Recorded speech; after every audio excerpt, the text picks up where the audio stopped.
Hello, I'm Paul White, and in this podcast I'll be looking at modelling for guitars.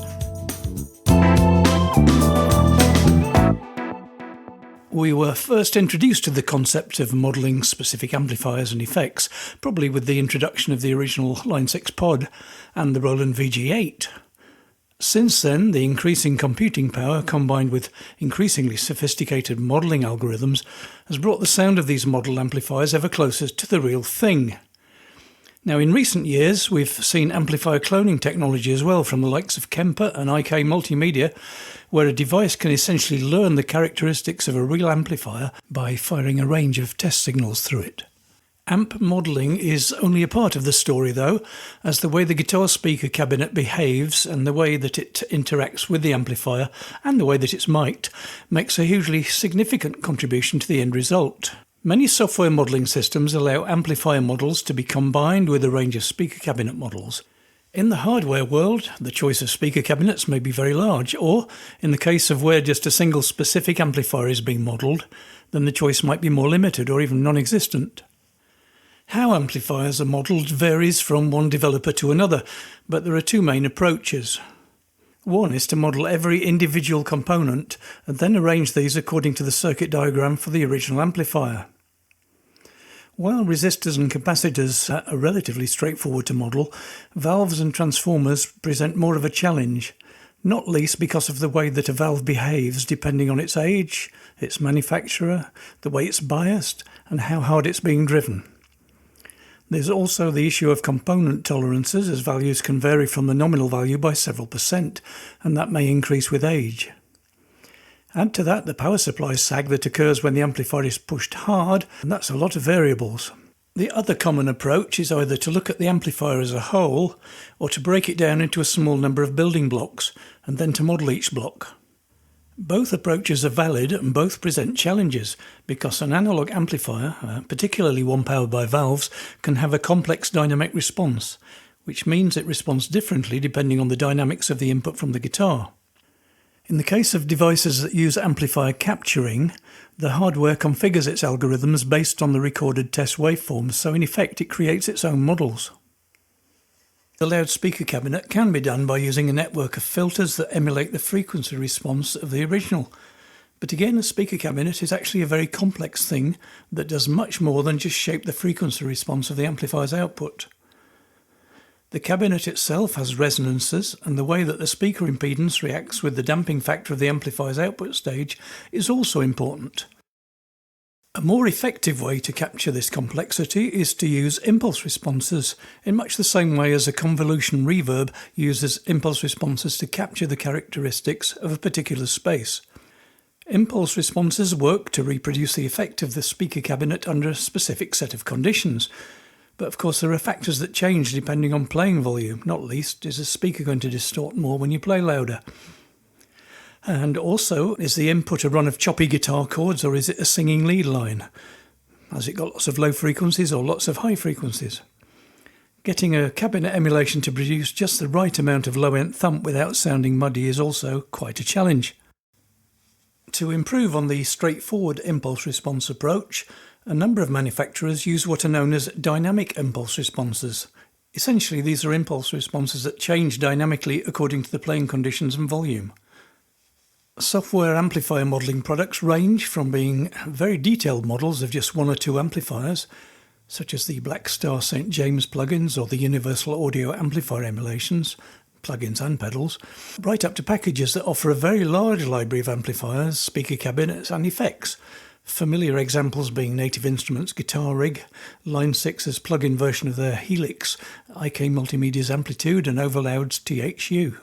Amplifier cloning or capturing takes a different approach.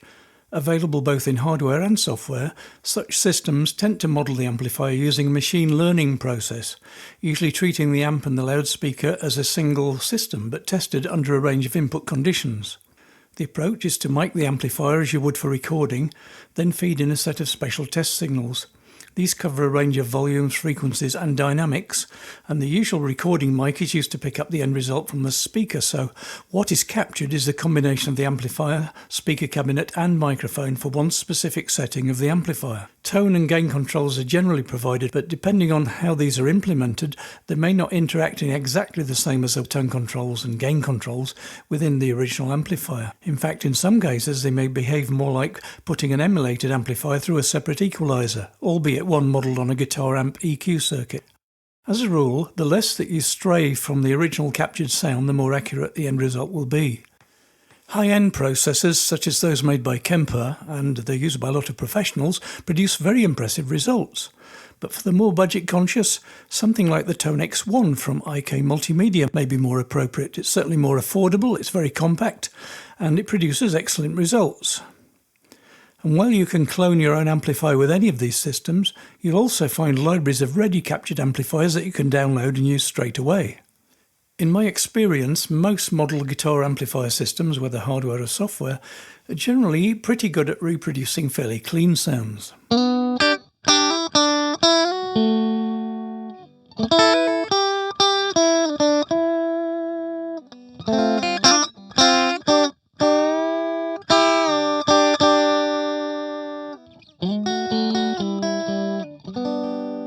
And they also do a good job of heavily overdriven sounds.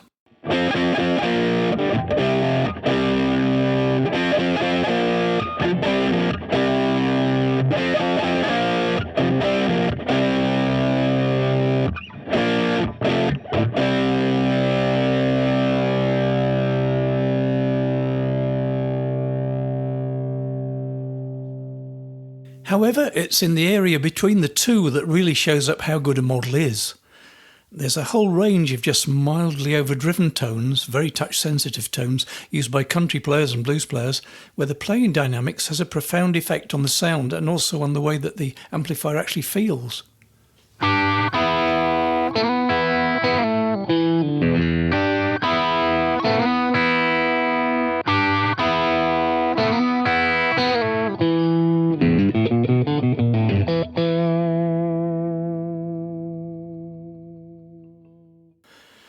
If the model gets this right, then the sound will be convincing and the playing feel will be good. It'll feel like a real amplifier. But if the model's not quite so good, then it may feel as though you're actually fighting the guitar rather than it helping you to play. So a useful tip for making the less sophisticated guitar modelers feel a little more natural is to feed the guitar into the DAW or modeler via a good quality compressor pedal.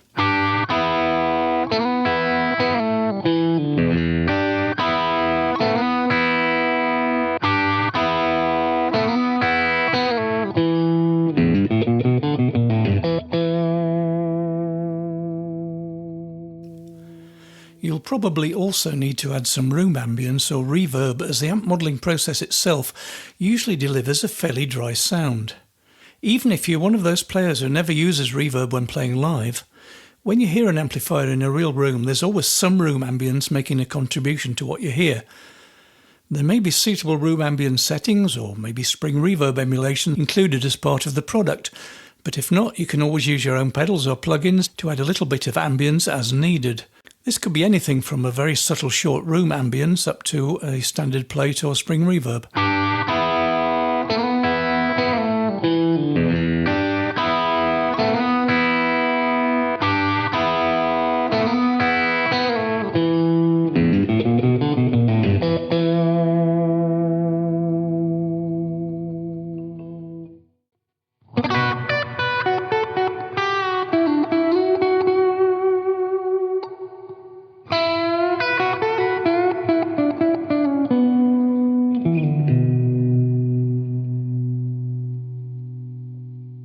While reverb plugins invariably offer a stereo output created from a mono input, it can sometimes help to use a mono reverb.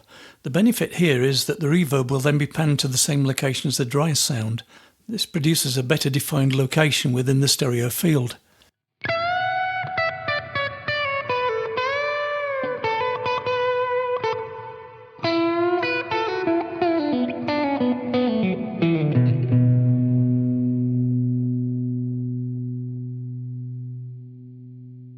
If working in software, don't be afraid to use a separate EQ plugin to fine-tune the sound.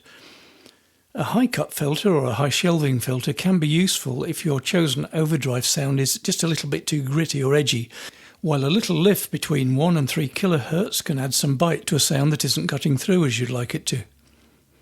If the low end is overblown or a little flabby, then a low shelving filter might tame it in a more natural way than a basic low-cut filter.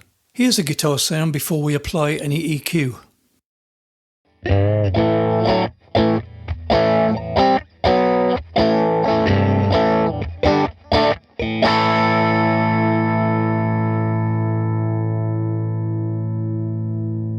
And here we've added a little EQ just to enhance the bite in the mid-range, and we've got a little bit of shelving cut at the top end just to make the highs a little less brittle.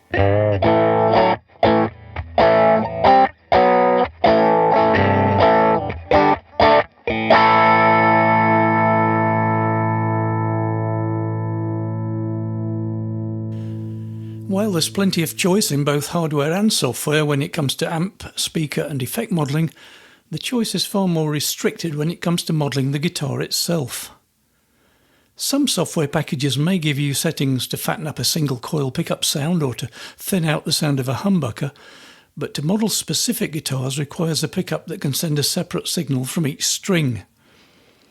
The main contenders in this market were the Line 6 Variax, which is now discontinued, and Roland with their VG guitar, which is also discontinued now. Earlier VG pedal systems, which used the split pickup, were produced by Roland, but the latest product to include guitar modelling is the VG 800, which now comes out under the Boss name, which is, of course, the guitar branch of Roland. Variax guitars handled all of their modelling within the guitar, where separate piezo pickups were built into the string saddles, and they produce the necessary source signals. This is a very convenient approach, and a rotary switch used in combination with the pickup switch changed between the sounds.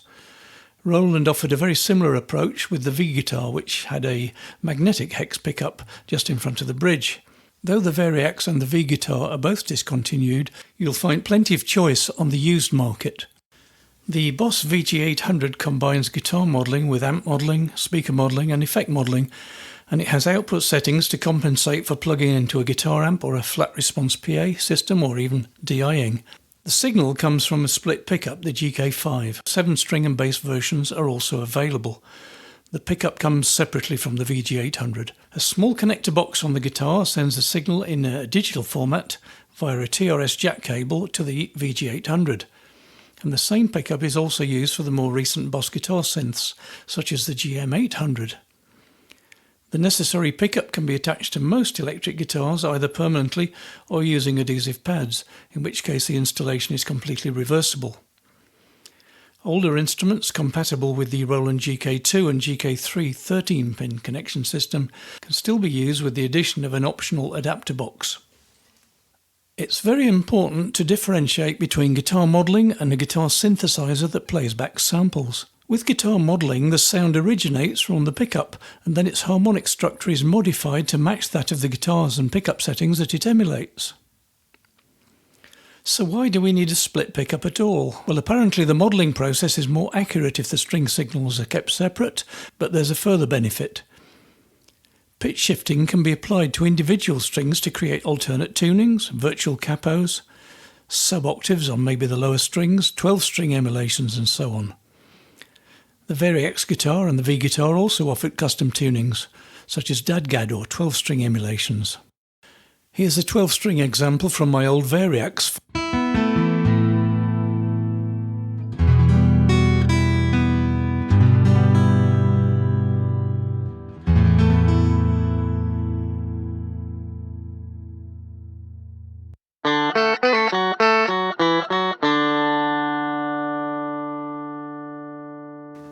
Here's the VG800.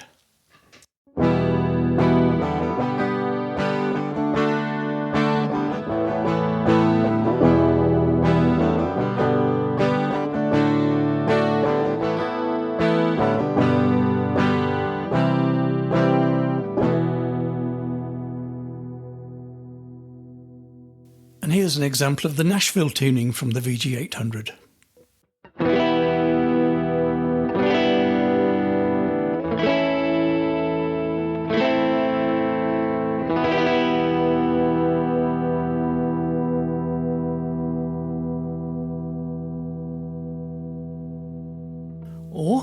How about a massive 24-string guitar?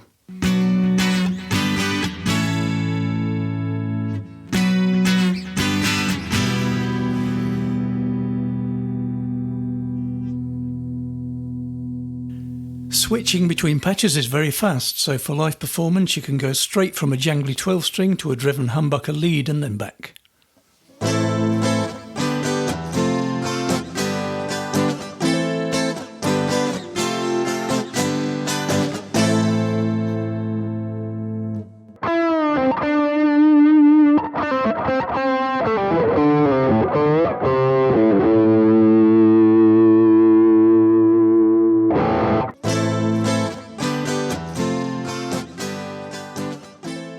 Separating the signals from the strings also allows for the modelling of such things as acoustic guitars, resonator guitars, banjos and even sitars.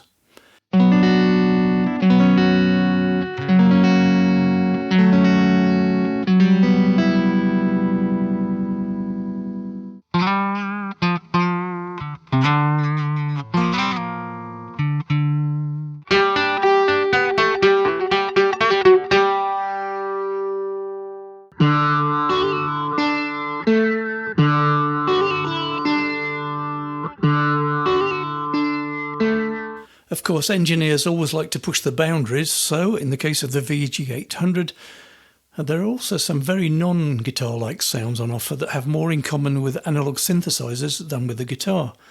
These include an emulation of the old GR300, the blue box on the floor guitar synth used extensively by Andy Summers back in the days of the Police.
While there are modelled or sampled guitar sounds within software instruments and hardware synthesizers, it takes a lot of skill to make the result sound like a guitar and not like some form of electric piano. However, it's quite a different story for modelled bass sounds, and we have things like IK Multimedia's Modo Bass 2, and as bassists play mainly monophonic lines, the modelled sound can be extremely realistic.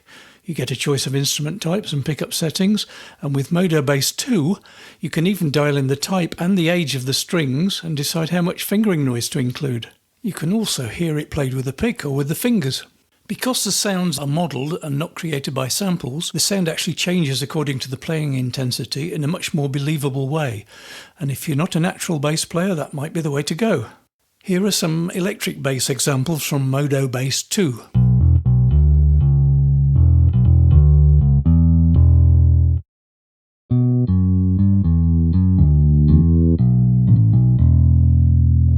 And here's the acoustic bass example.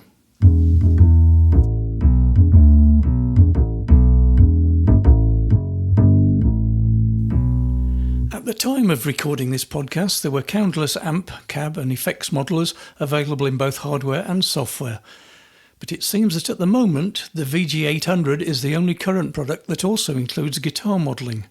That said, I hope that other developers will see the attraction of guitar modelling, and with developments in machine learning, I'm hoping that it might one day be possible to do sophisticated guitar modelling in software using a standard guitar as the input.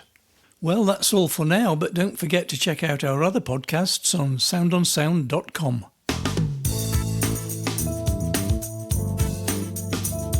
Thank you for listening, and be sure to check out the show notes page for this episode, where you'll find further information along with web links and details of all the other episodes.